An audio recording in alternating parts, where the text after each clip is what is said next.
Hello children, good morning. I think you're all fine.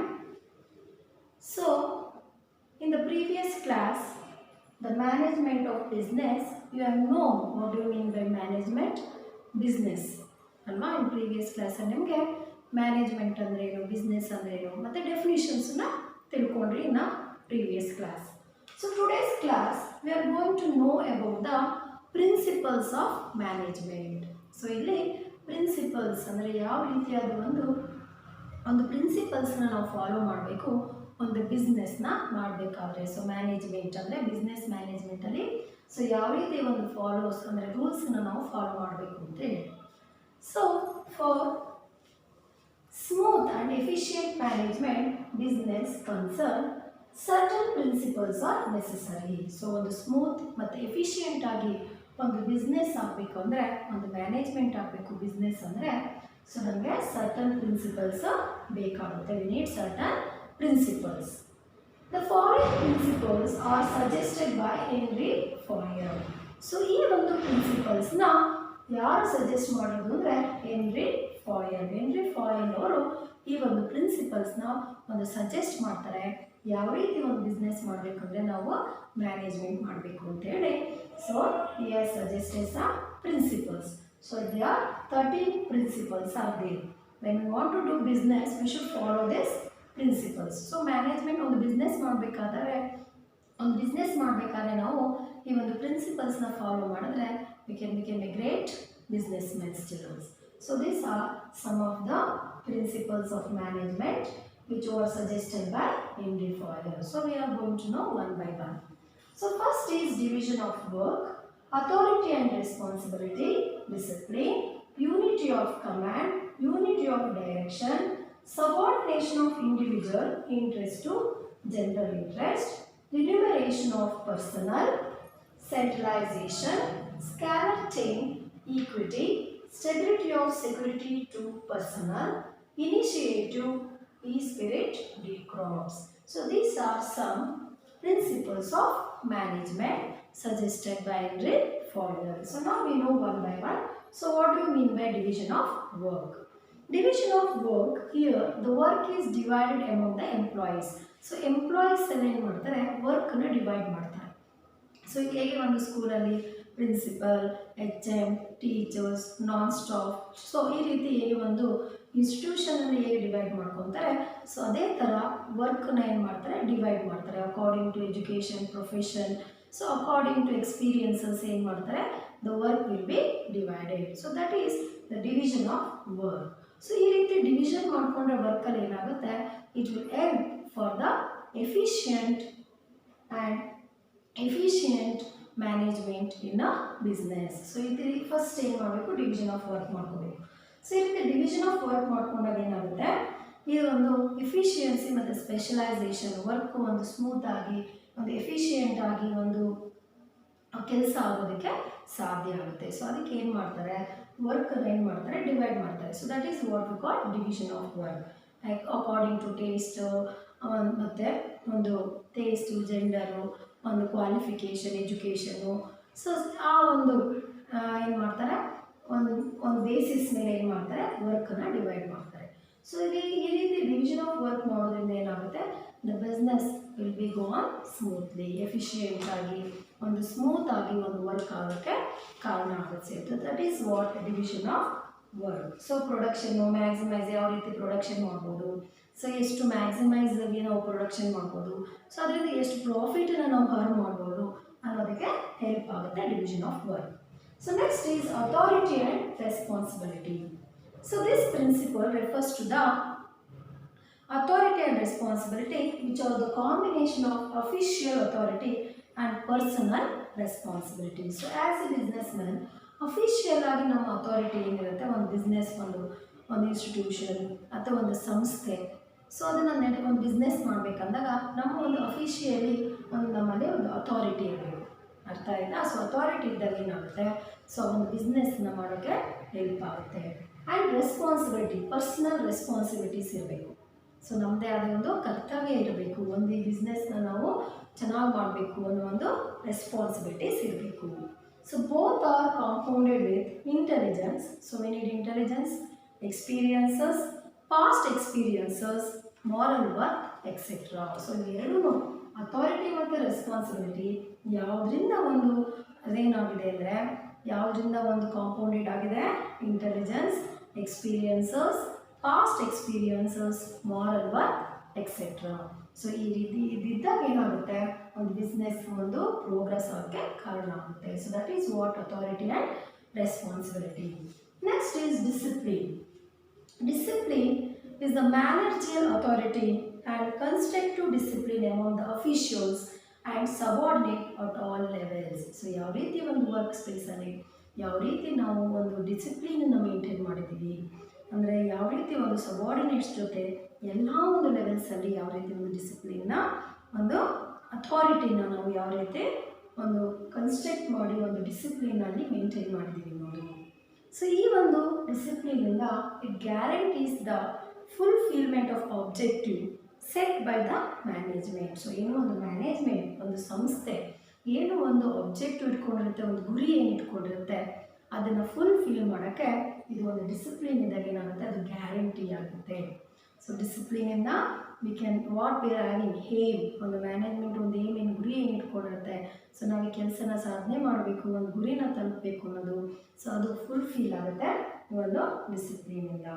The discipline required by the superior should be clear and fair. So it should be clear. ಅಂದರೆ ಒಂದು superiors ಇರ್ತಾರೆ, ನಮಗಿಂತ ಮೇಲ್ ಒಂದು ಅಧಿಕಾರಿಗಳಿರ್ತಾರೆ, ಏನಿರ್ತಾರೆ ಅದು superior ಮತ್ತು fair ಆಗಿರಬೇಕು, good ಆಗಿರಬೇಕು. So it also includes the judicious application of penalties. So ತಪ್ಪು ಮಾಡಿದಾಗ ಪೆನಾಲ್ಟೀಸ್ ಆಗ್ತಾರೆ. ಯಾಕೆ ಹೇಳಿ, ಸೊ ಅಲ್ಲಿ ಡಿಸಿಪ್ಲಿನ್ನ ಮೇಂಟೈನ್ ಮಾಡಲಿಲ್ಲ ಅಂದರೆ ಅವ್ರು ಏನೋ ಒಂದು ಆಬ್ಜೆಕ್ಟಿವ್ ಏನು ಇಟ್ಕೊಂಡಿರ್ತಾರೆ ಅದನ್ನು ಸಾಧನೆ ಮಾಡೋಕ್ಕೆ, ಗುರಿನ ತಲುಪೋಕ್ಕೆ ಸಾಧ್ಯ ಆಗಲ್ಲ. ಸೊ ಶುಡ್ ಬಿ ನ್ಯಾಯಯುತವಾಗಿ ಏನು ಮಾಡ್ತಾರೆ, ಪೆನಾಲ್ಟೀಸ್ ಹಾಕೋದ್ರ ಮೂಲಕ ಅವರನ್ನು ಒಂದು ಕಂಟ್ರೋಲಲ್ಲಿ ಇಟ್ಕೊಂಡಿರ್ತಾರೆ. So that is what discipline. Next is unity of command. Unity of command is the principle that an employee should receive orders from one superior only. So ನಮಗಿಂತ ಯಾರು ಸುಪೀರಿಯರ್ ಇರ್ತಾರೋ ಅವರಿಂದ ನಾವು ಆರ್ಡರ್ಸ್ನ ಏನು ಮಾಡಬೇಕು, ರಿಸೀವ್ ಮಾಡಬೇಕು. That is what we call unity of command. Next unity of direction. This principle means that each group of activities having the same objective must have one head and one plan. So ಏನು ಒಂದು management ಇರುತ್ತೆ, ಏನು ಒಂದು objective ಇಟ್ಕೊಂಡಿರ್ತಾರೆ ಅವರು ಒಬ್ಬರಾಗಿರಬೇಕು, one ಹ್ಯಾಂಡಲ್ಲಿ ಇರಬೇಕು, ಒಬ್ರದ್ದೇ ಒಂದು plan ಆಗಿರಬೇಕು. ಸೊ ಡಿಫ್ರೆಂಟ್ ಟೈಪ್ಸ್ ಆಫ್ ಪೀಪಲ್ಸಲ್ಲಿ ಎಲ್ಲರೂ ಒಂದು ಪ್ಲ್ಯಾನ್ ಮಾಡ್ತಾರೆ. ಸೊ ಅವ್ರದ್ದೇ ಒಂದು ಬೇರೆ ಒಂದು ಏಮಿರುತ್ತೆ, ಎಲ್ಲ ಈ ರೀತಿ ಇದ್ದಾಗ ಏನಾಗುತ್ತೆ, ಸೊ ಒಂದು ಬಿಸ್ನೆಸ್ಸನ್ನು ನಾವು ಒಂದು ಏನು ಗೋಲ್ ಒಂದು ಏಮ್ ಏನು ಇಟ್ಕೊಂಡಿರ್ತೀವಿ ಅದನ್ನು ಅಚೀವ್ ಮಾಡೋಕ್ಕೆ ಸಾಧ್ಯ ಆಗೋದಿಲ್ಲ. So you should be have unity of direction. One hand one plan should be there for the management of business. Next one is subordination of individual interest to general interest. So this principle tells that the management should minimize the individual differences and should not allow differences to block the fulfillment of general goals of the organization. So ಏನು ಒಂದು ಸಂಸ್ಥೆ ಇರುತ್ತೆ ಇಲ್ಲಿ minimise ಮಾಡಬೇಕು, ಕಮ್ಮಿ ಮಾಡಬೇಕು, individual ಡಿಫ್ರೆನ್ಸಸ್ನ ಜಾಸ್ತಿ ನೋಡ್ಬೋದು, ಅವ್ರದ್ದು ರೀತಿ ಡಿಫ್ರೆನ್ಸಸ್ ನೋಡ್ಬೋದು. ಸೊ ಅದನ್ನು ನೋಡ್ದಲೇ ಇದ್ದಾಗ ಏನಾಗುತ್ತೆ, ಸೊ ಅವರು ಏನು ಒಂದು ಫುಲ್ಫಿಲ್ಮೆಂಟ್ ಇಟ್ಕೊಂಡಿರ್ತಾರೆ ಅದನ್ನು ಸಾಧನೆ ಮಾಡೋಕ್ಕೆ ಸಾಧ್ಯ ಆಗುತ್ತೆ. So to achieve the goals as an organisation. Then remuneration of personnel. The remuneration and the methods of payment should be fair and offer to maximum satisfaction to the employees. Remuneration ಅಂದರೆ increments ಅಂತ ಅಂತೀವಿ. So ಅದು ಏನಿರಬೇಕು, ಒಂದು fair ಆಗಿರಬೇಕು, good ಆಗಿರಬೇಕು. So ಆಗ ಒಂದು ಎಂಪ್ಲಾಯೀಸ್ಗೆ ಏನಾಗುತ್ತೆ, ಒಂದು ಎನ್ಕರೇಜ್ಮೆಂಟ್ ಆಗುತ್ತೆ. ಇಯರ್ಲಿ ಅವರಿಗೆ ಒಂದು ರಿನ್ಯೂಮರೇಷನ್, ಒಂದೇನು ಇನ್ಕ್ರಿಮೆಂಟ್ಸ್ ಅಂತ ಸ್ಯಾಲ್ರಿ ಇನ್ಕ್ರೀಸ್ ಮಾಡ್ತಾರಲ್ಲ, ಮಾಡಿದಾಗ ಏನಾಗುತ್ತೆ ಅದು ಅವ್ರಿಗೆ ಪ್ರೋತ್ಸಾಹನ ನೀಡಿದಂಗೆ ಆಗುತ್ತೆ, ಇನ್ನೂ ಚೆನ್ನಾಗಿ ಕೆಲಸ ಮಾಡಬೇಕು ಅನ್ನೋ ಒಂದು ಇಂಟ್ರೆಸ್ಟ್ ಬರುತ್ತೆ ಅಲ್ವಾ. ಸೊ ಅದು ಫೇರ್ ಮತ್ತು ಗುಡ್ ಆಗಿರಬೇಕು. Should be fair and good. Next is centralisation. This principle refers to the extent to which authority is concentrated, so that it gives overall yields. So ಇದು ಸೆಂಟ್ರಲೈಸೇಷನ್ ಅಂದರೆ ಏನು, overall concentration ಇರಬೇಕು. Extent concentration ಇದ್ದಾಗ ಏನಾಗುತ್ತೆ, ಅವ್ರು ಏನು ಒಂದು objective ಗುರಿ ಏನು ಇಟ್ಕೊಂಡಿರ್ತಾರೆ ಅದನ್ನು ಒಳ್ಳೆ ಒಂದು ಫ್ರೂಟ್ ಆಗೋಕ್ಕೆ ಕಾರಣ ಆಗುತ್ತೆ. So that is what called centralisation. Then scalar chain. This principle means that every enterprise, enterprise ಅಂದರೆ ಸಂಸ್ಥೆ, should have graded authority or superior subordinate relationship. Graded authority ಇರಬೇಕು, superior relationship ಇರಬೇಕು. The range of authority and responsibility of superiors in relation to the subordinates at various levels should be clearly defined. So ಏನು ಈ ಒಂದು superior authority ಮತ್ತು responsibilities ಏನಿರುತ್ತೆ ಅದು clear cut ಆಗಿರಬೇಕು. Clear ಆಗಿ ಡಿಫೈನ್ ಆದಾಗ ಏನಾಗುತ್ತೆ, ಒಂದು ಬಿಸ್ನೆಸ್ಸು ಚೆನ್ನಾಗಿ ನಡೆಯೋಕ್ಕೆ ಕಾರಣ ಆಗುತ್ತೆ. ಸೊ ಮ್ಯಾನೇಜ್ಮೆಂಟ್ ಮಾಡೋಕ್ಕೆ ಏನಾಗುತ್ತೆ, ಇದು ಪ್ರಿನ್ಸಿಪಲ್ಸ್ ಆಫ್ ಮ್ಯಾನೇಜ್ಮೆಂಟ್ ಅರ್ಥ ಆಗ್ತಿದೆಯಲ್ವಾ? ಮ್ಯಾನೇಜ್ಮೆಂಟ್ ಯಾವ ರೀತಿ ಬಿಸ್ನೆಸ್ನಲ್ಲಿ ಮ್ಯಾನೇಜ್ಮೆಂಟ್ ಮಾಡಬೇಕು ಅಂತ ಹೇಳಿ ಅರ್ಥ ಆಯ್ತಾ? So next is equity. It means that they should be fair dealing. Equity ಅಂದ್ರೇನು? Fair dealing, accommodation or cooperative attitude. So ಒಂದು ಆಫೀಸು, ಒಂದು ಗ್ರೂಪು, ಅಕಮಂಡೇಷನ್ ಅಂದರೆ ಗೊತ್ತಿದೆ, ಒಂದು ಲಿವಿಂಗ್, ಒಂದು ಆಫೀಸ್ ವರ್ಕ್ ಇರ್ಬೋದು ಲಿವಿಂಗು, ಮತ್ತು ಡೀಲಿಂಗ್ ಯಾವ ರೀತಿ ಡೀಲ್ ಮಾಡಬೇಕು. ಸೊ ಈ ಒಂದು ಕೋಆಪರೇಟಿವ್ ಆ್ಯಟಿಟ್ಯೂಡ್, ಒಬ್ರಿಗೊಬ್ರಿಗೆ ಒಂದು ಕೋಆಪರೇಟಿವ್ ಇದ್ದಾಗ ಏನಾಗುತ್ತೆ, ಕಾಮನ್ ಎಂಪ್ಲಾಯೀಸ್ ಮತ್ತು ಮ್ಯಾನೇಜರ್ಸಲ್ಲಿ ಈ ರೀತಿಯಾದ ಒಂದು ಈಕ್ವಿಟಿ ಇರಬೇಕು. ಅಂದರೆ ಫೇರ್ ಡೀಲಿಂಗ್ ಇರಬೇಕು ಎಂಪ್ಲಾಯೀಸ್ ಮತ್ತು ಮ್ಯಾನೇಜರಲ್ಲಿ, ಫೇರ್ ಡೀಲಿಂಗ್ಸ್ ಇರಬೇಕು. ಒಂದು ಕೋಆರ್ಡಿನೇಟಿವ್ ಆ್ಯಕ್ಟಿವಿಟಿ ಇದ್ದಾಗ ಏನಾಗುತ್ತೆ, ಇನ್ನೊಂದು ಬಿಸ್ನೆಸ್ಸು ಚೆನ್ನಾಗೋಕ್ಕೆ ಸಾಧ್ಯ ಆಗುತ್ತೆ. Then stability of security to personnel. The management must assure security of job. So ಏನಪ್ಪ ಇದು ಅಂದರೆ ಸೆಕ್ಯೂರಿಟಿ ಕೊಡಬೇಕು ಎಂಪ್ಲಾಯೀಸ್ಗೆ, ಜಾಬ್ ಸೆಕ್ಯೂರಿಟಿ ಶುಡ್ ಇದೆ.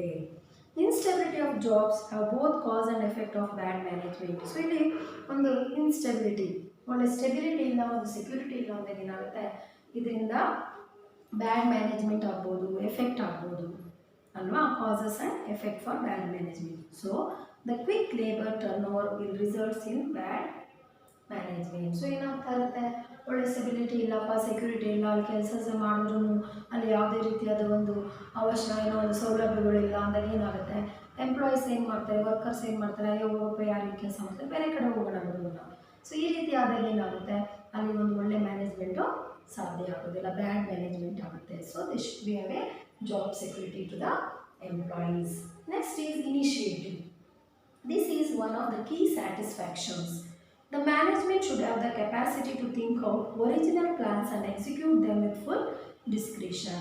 ಅಂದರೆ ಇನಿಷಿಯೇಟಿವ್ ಅಂದರೆ ಏನಪ್ಪ, ಇದು ಒಂದು management capacity think out original ಪ್ಲ್ಯಾನ್ಸನ್ನು ಥಿಂಕ್ ಔಟ್ ಮಾಡಿ ಯಾವ ರೀತಿ ಅದನ್ನು ಎಕ್ಸಿಕ್ಯೂಟ್ ಮಾಡಬೇಕು ಅಂತೇಳಿ. Next is esprit de corps. It is based on the principle of unity of strength. So ಇದು ಏನಪ್ಪ, ಈ ಸ್ಪಿರಿಟ್ ಡಿ ಕ್ರಾಪ್ಸ್ ಅಂದರೆ it is based on unity is strength. Unity ಇದ್ದರೆ ಸ್ಟ್ರೆಂತ್ ಅಲ್ಲ, ಎಲ್ಲರೂ ಒಂದಾಗಿರ್ಬೇಕು. Management ಅಂದಾಗ official business ನಾನಾ ರೀತಿ ವರ್ಕರ್ಸ್ ಇರ್ತಾರೆ, ಎಂಪ್ಲಾಯೀಸ್ ಇರ್ತಾರೆ, ಸೊ ಅಲ್ಲಿ ಯೂನಿಟಿ ಇರಬೇಕು. ಸೊ ಆಗ ಏನಾಗುತ್ತೆ, ನಾವೇನು ಒಂದು ಏನು ಆಬ್ಜೆಕ್ಟಿವ್ ಇರುತ್ತೆ, ಏನಿರುತ್ತೆ ಅದನ್ನು ಅಚೀವ್ ಮಾಡೋಕ್ಕೆ ಸಾಧ್ಯ ಆಗುತ್ತೆ. It emphasises the need for team work and importance of communication in obtaining it. So team ವರ್ಕನ್ನು ಎಂಫಸೈಸ್ ಮಾಡುತ್ತೆ. ಸೊ ಯಾವ ರೀತಿ ನಾವು ಕಮ್ಯುನಿಕೇಟ್ ಮಾಡ್ತಾ ಇದ್ದೀವಿ, ಯಾವ ರೀತಿ ಒಂದು ಕಮ್ಯುನಿಕೇಷನ್ ಏನಿದೆ ಅನ್ನೋದು ಇಂಪಾರ್ಟೆಂಟ್ ಆಗುತ್ತೆ.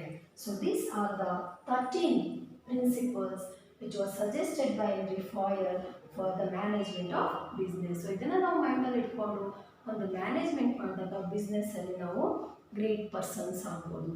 So I think you have understood about the principles of Henri Fayol ಅಂತಲೂ ಕೇಳ್ತಾರೆ, ಪ್ರಿನ್ಸಿಪಲ್ಸ್ ಆಫ್ ಮ್ಯಾನೇಜ್ಮೆಂಟ್ ಅಂತಲೂ ಕೇಳ್ತಾರೆ. Okay, so next we know about functional areas of management. To get the work done through others, the management has to take a number of activities. So ನಾವು ಬೇರೆಯವರಿಂದ ಒಂದು ಕೆಲಸನ ಮಾಡ್ಕೋಬೇಕು ಅಂದಾಗ ಏನಾಗುತ್ತೆ, ಮ್ಯಾನೇಜ್ಮೆಂಟ್ ಆನ್ ಮಾಡುತ್ತೆ, ನಂಬರ್ ಆಫ್ ಆ್ಯಕ್ಟಿವಿಟೀಸ್ನ ಮಾಡ್ಕೊಳ್ಳುತ್ತೆ. So this systematic manner is called managerial function. So ಈ ಒಂದು ಆ್ಯಕ್ಟಿವಿಟೀಸ್ನ ಏನಂತಾರೆ, ಮ್ಯಾನೇಜಿಯಲ್ ಫಂಕ್ಷನ್ಸ್ ಅಂತ ಕರಿತೀವಿ. So it is called managerial functions. They are planning, organising, staffing, directing, coordinating and controlling. So now we know what is planning. Planning is one of the important functional area of management. So planning ತುಂಬಾನೇ important. So ಈಗ ಒಂದು business ಮಾಡ್ತಾ ಇದ್ದೀವಿ ಅಂದಾಗ planning ಬೇಕೇ ಬೇಕಲ್ಲ.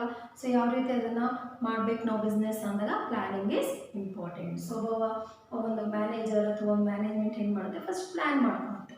So it is important functional area. Involves the future course of operation for a given period. The process of planning includes determination of organizational objects and formulation of plans, policies, strategies, programs, procedure and schedules. So ಇದೆಲ್ಲ ಪ್ಲ್ಯಾನಿಂಗಲ್ಲಿ ಬರುತ್ತೆ. So ಯಾವ ರೀತಿ plan ಮಾಡ್ಕೋಬೇಕು ಈ ಒಂದು given period. So ಈ ವರ್ಷದಲ್ಲಿ ಇಷ್ಟು ನಾವು ಮುಗಿಸ್ಬೇಕು ಆಬ್ಜೆಕ್ಟಿವ್ ಒಂದು ಗುರಿ ಇಟ್ಕೊಂಡಿರ್ತಾರೆ. ಸೊ ಅದನ್ನು ಈ ಒಂದು ಪೀರಿಯಡಲ್ಲಿ ನಾವು ಅದು ಮುಗಿಸ್ಕೊಡ್ಬೇಕು, ಈ ವರ್ಷದಲ್ಲಿ ನಾವು ಇಷ್ಟು ಅಚೀವ್ ಮಾಡಬೇಕು ಅಂತೇಳಿ ಪ್ಲ್ಯಾನಿಂಗ್ ಮಾಡ್ಕೊಳೋದು. I think you have understood about planning. Next is organizing. Process of bringing together the manpower and material power. Organizing ಅಂದ್ರೇನು, ಮ್ಯಾನ್ ಪವರ್ ಮತ್ತು ಮೆಟೀರಿಯಲ್ ಪವರ್ನ ಏನು ಮಾಡೋದು, together, bringing together. Some of the material resources are machines and materials. ಏನಪ್ಪ material resources ಅಂದರೆ machines ಮತ್ತು materials. Putting the materials, resource and manpower together into working order to achieve the objective is the main process of organizing.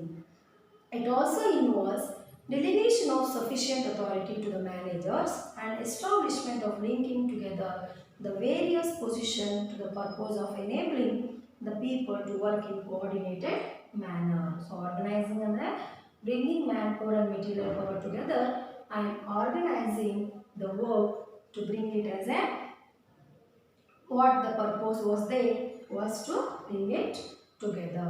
So coordinating together and making a work. So next is staffing. It is a function concerned with the recruitment, ಕೆಲಸ, selection, placement, training, growth and development of all the members of the organization. Staff ಮಾಡೋದಲ್ವಾ. So ಅಂದರೆ ಇದು ಏನು ಅಂದರೆ recruitment ಕೆಲಸ, ಅವ್ರಿಗೆ ಯಾವ ರೀತಿ ಒಂದು ಪ್ರಮೋಷನಲ್ಸ್ ಇರುತ್ತೆ, ಮತ್ತು ಸೆಲೆಕ್ಷನ್ ಮಾಡ್ತಾರೆ, ಪ್ಲೇಸ್ಮೆಂಟ್ ಕೊಡ್ತಾರೆ, ಟ್ರೈನಿಂಗ್ ಕೊಡ್ತಾರೆ ಒಂದು ಬಿಸ್ನೆಸ್ ಬಗ್ಗೆ, ಗ್ರೋತ್ ಯಾವ ರೀತಿ ಅವ್ರ ಬೆಳವಣಿಗೆ, ಡೆವಲಪ್ಮೆಂಟು, ಒಂದು ಮೆಂಬರ್ಸ್ನ ಒಂದು ಡೆವಲಪ್ಮೆಂಟ್ಗೋಸ್ಕರ ಸ್ಟಾಫಿಂಗ್ನ ಮಾಡ್ಕೊತಾರೆ. That is staffing. Next is directing. ಇದು manager functional where instructing, guiding, supervising and leading the people of an organization towards accomplishment of the organizational goals. It is issuing order or instructions to the subordinates and make certain that the instructions are properly carried out and the operations are successfully planned. So directing ಮಾಡೋದು.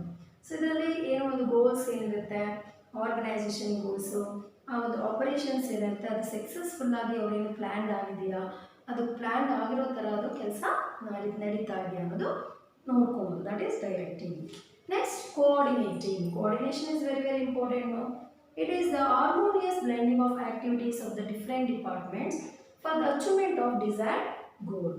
It is the arrangement of group efforts to provide unity of action in the pursuit of common purpose. Controlling. It is an important area of managerial function. Controlling is an important area.